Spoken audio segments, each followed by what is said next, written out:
Well, this show is going to be a little bit of a coming home show.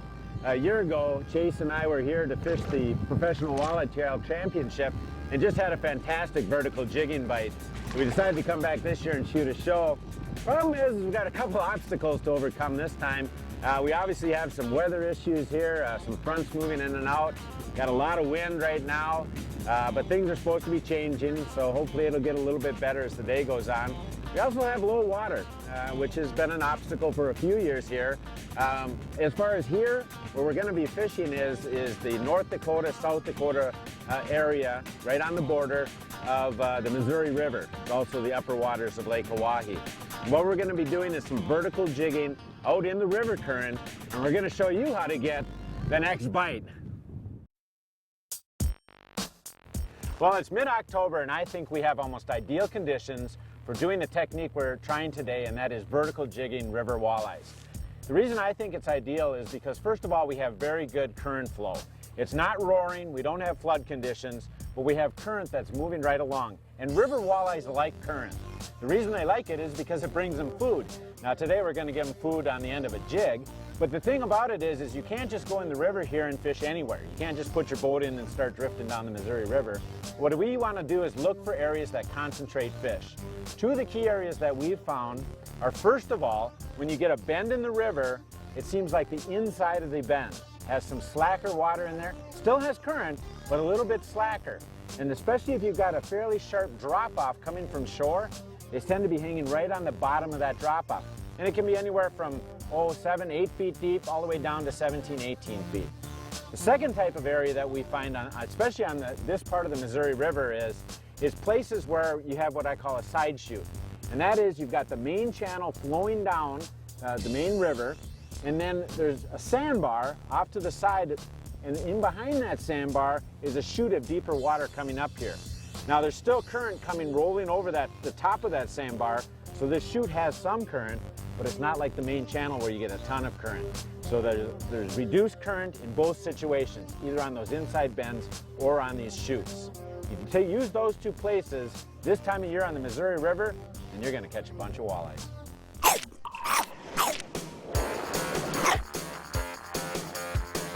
Got one. Chase, I got one. Oh, let me get the net for you. Oh, he's a good one, Chase. You got it? Ready? Here comes. Here comes. Get him. Look at that. Man, did you whack it too? Man. Oh. I tell you what I did is I was moving my jig real slow, and all of a sudden I just decided, I don't know, I popped it real hard, and when it came settled down, whack, this thing hit it. You'll see how far this jig is in his mouth. I mean, he just pounded this thing. I mean, right in the roof of his mouth, just absolutely perfect. Gee, I don't even have to rebait because I got twin gulp on here. There we go. But I got that 3-inch one here and a 2.5-inch on top. He's all ready and set to go. That is a healthy fish. Not too bad for a quick twitch, huh?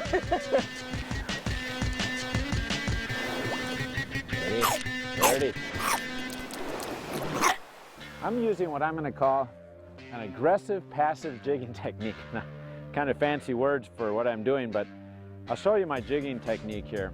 What I'm trying to do is not only trigger the fish, but give them a real good opportunity to bite the jig.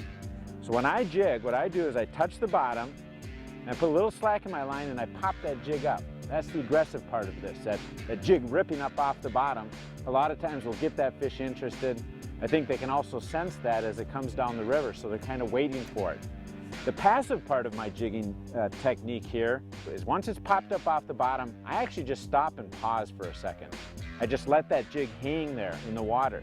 It's sitting about 3 to 6 inches off the bottom. It's kind of right in the fish's face. It's just an easy meal for them. And a lot of times on that pause, when I'm just holding it still, I'll get a bite. So you don't need to be moving your jigs to get a bite. The second part of this passive part of my jigging technique is the drop. And what I like to do at this time of year in the fall like this is just very, very, very slowly drop that jig back down and touch the bottom. That gives the fish, again, plenty of time to bite it. And one of the nice things is it's on a tight line, so if they even touch it, you're going to feel it. Whenever I feel a bite, I'm going to set the hook right away, But I think that this jigging technique using aggressiveness and passiveness puts a lot of fish in my boat. Look at the rod bending. Nice, nice, oh, nice.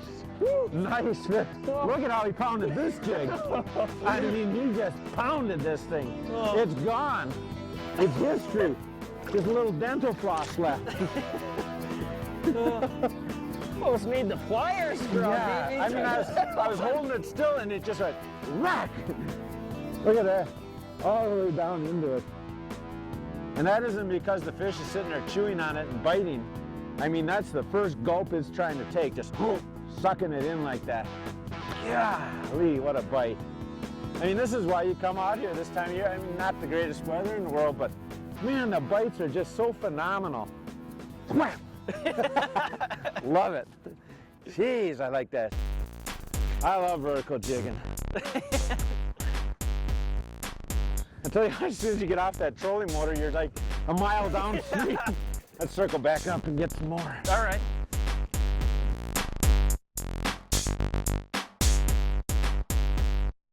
The boat control I'm using today is vertical jigging.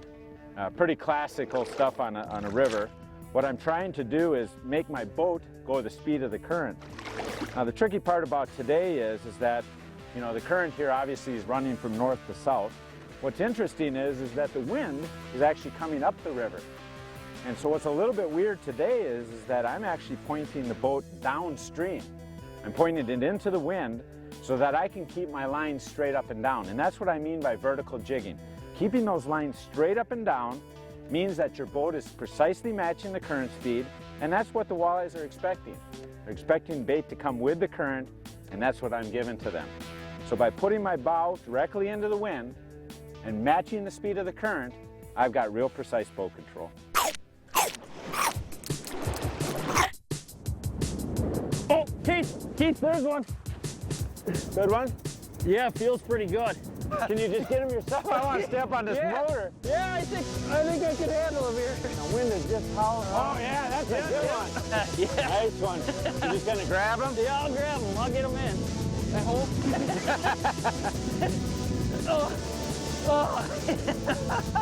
All right. Was that on that knuckleball? Oh. Yeah, that's on that knuckleball right there. Man, I tell you what, green's sure been a good color, huh? Green's been the good color for us. You wouldn't think with this dingy water it would be, but it's been great.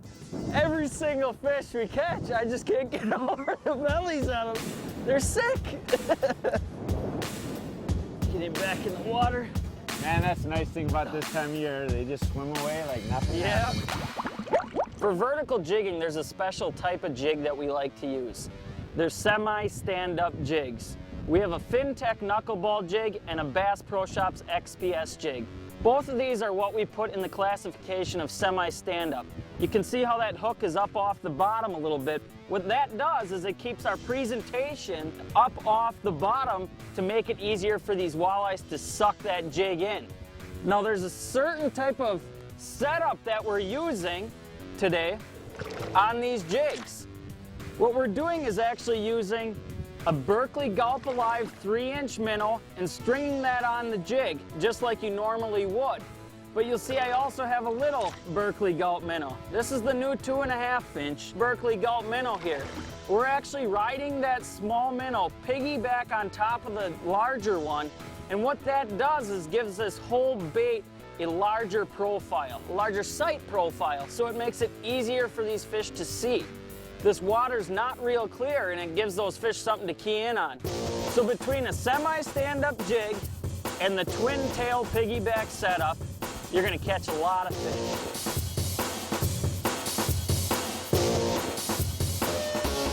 I got one. Feels like a little one, a shaker. Oh, it's a good one. Get the net, Chase. God, took my foot off this pedal for a second. Get him. Yeah. I thought he was going to be a little one because a lot of times the little ones shake their head so bad. Look at the belly on it. It's a good one. Good thing they're hitting hard. I mean, it's gotten a lot windy out. This little front is coming through and the wind is just howling right now. And good thing I had lots of sensitivity and felt that one. Set the hook and I could feel him shaking down there. I thought it was a littler one, but he's a good one. Nice fish. There you go, put him back in. The real deal. Straight talk to make you a better fisherman. Brought to you by Bass Pro Shops. One of the keys to being a good vertical jigger is to have a lot of sensitivity. The reason for that is because of the way walleyes eat out here on the river. They basically do what I call sampling. They see something coming down the current, they suck it into their mouth. If they don't like it, they just spit it out real quick. So you have just a real small amount of time to detect that bite and set the hook quickly. So because of that, what you want to do is look at two major pieces of equipment to help yourself out. The first obviously is going to be your rod. You want to use a high modulus graphite rod. High modulus graphite just means that the rod will be lightweight but very, very sensitive. So it's comfortable to use, but it's going to transmit all those bites down the rod into your hand so you can feel that bite quickly. The second thing, which is a real easy thing for anybody to look at using to improve their vertical jigging, is the line that you use. The line you want to use is a no-stretch line, and the best no-stretch line out there is Fireline. The reason Fireline is so good is because it's thin diameter, so it cuts through the water, but it's very, very sensitive.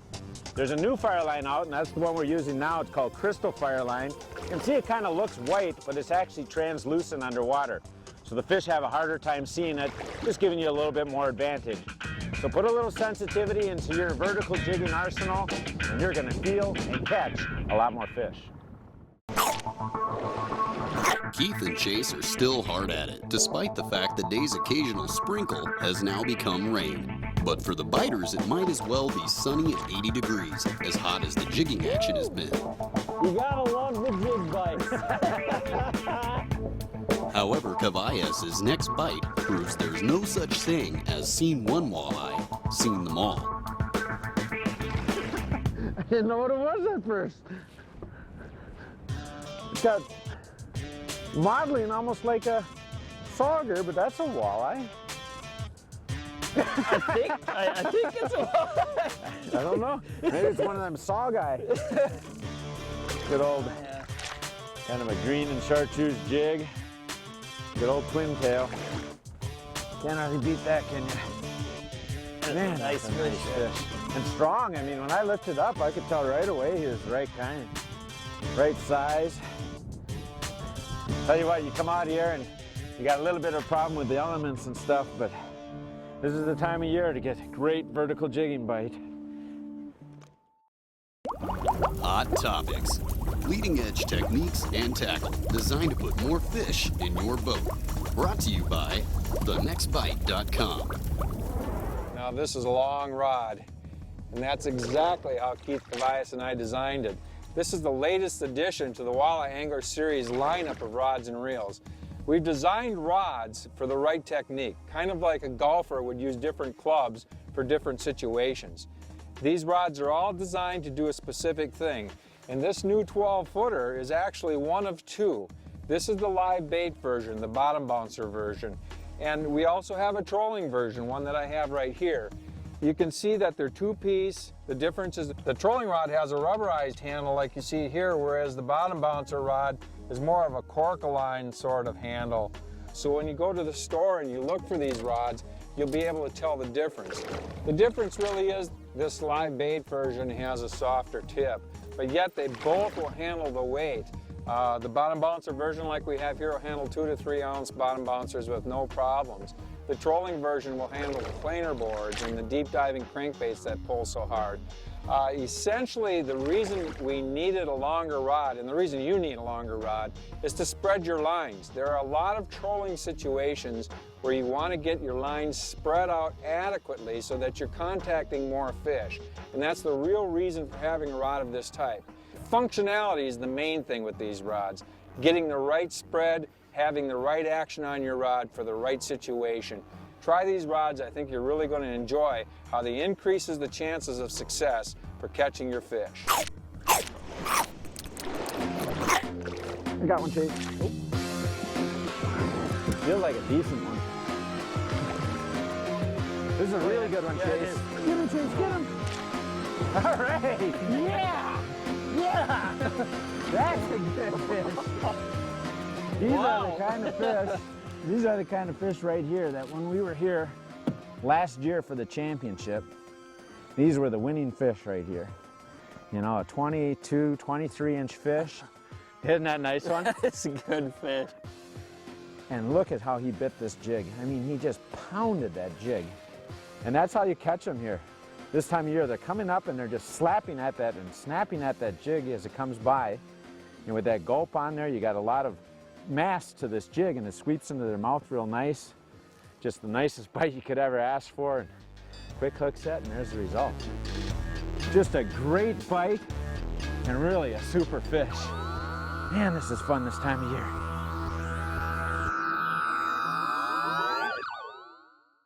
Well, this morning we're just leaving my house to go pick up Uncle Keith, or Grandpa Keith, whichever way you want to put it, because he is getting pretty old. Hopefully he's up. If he's not, you know, we'll get the wheelchair out of the closet, roll it to his bed, and help him in the truck so he can go fishing over on the Missouri River just south of Bismarck. Grandpa, huh? Seems like the grandpa has a little faster hook set. I think I'm actually setting it too fast. This is essential Missouri River fishing equipment. The John Deere digging shovel. This will be Chase's favorite tool by the end of the week. Wait! Hopefully you put the plug in. You don't have a key.